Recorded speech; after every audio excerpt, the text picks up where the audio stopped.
The Elliott State Forest is Oregon's own coastal rainforest, with thousands of acres of native old-growth habitat. Critical salmon spawning streams run all through the Elliott Forest.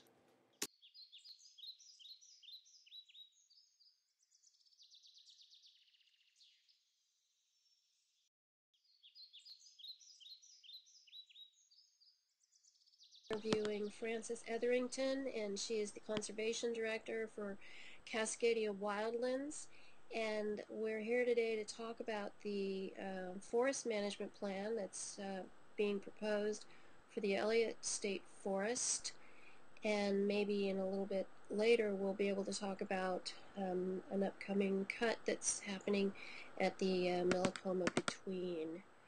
I think it would be beneficial to explain how ODF has essentially broken various promises, if that's the right terminology to use, and why Cascadia Wildlands is, you submitted some pretty powerful comments last week, and if you want to elaborate on that, I think it would be beneficial for all of us who are watching this.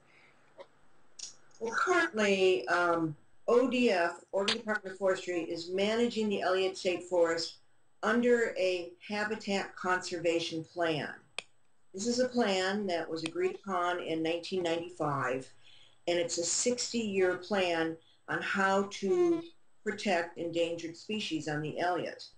And what ODF wants to do now is sever this 60-year plan, 15 years into it, and go to a forest management plan instead of the habitat conservation plan.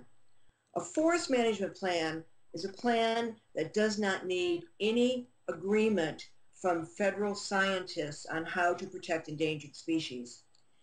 The Oregon Department of Forestry had wanted to continue with a habitat conservation plan, but they wanted to almost double the harvest.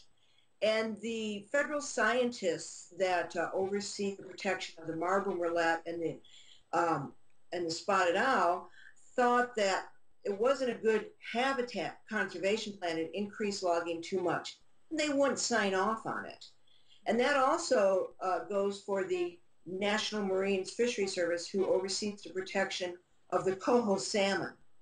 They didn't like Oregon Department of Forestry's new proposed habitat conservation plan that would have so-called protected the coho, and they wouldn't sign off on it either. So after the Oregon Department of Forestry worked on a new habitat conservation plan for a number of years, they couldn't convince any scientists that this would actually protect endangered species. So instead, they decided not to go with a habitat conservation plan and go instead with a forest management plan, which doesn't require any buy-off from any wildlife biologists, because they couldn't get it. So the plan is virtually the same as what they wanted for the new habitat conservation plan, but they can't call it that because none of the scientists would agree to it. So it's going to be called a forest management plan. And they hope to have this in effect by January 1st, 2012. So they are going to simply break all their 60-year commitments that they made in 1995 for a 60-year plan. They're going to break all of those commitments, and it makes us pretty upset that they're breaking their promises to the public on how they're going to protect endangered species. And indeed, what they're doing is quite severe, really severely impacts the endangered species on the Elliott.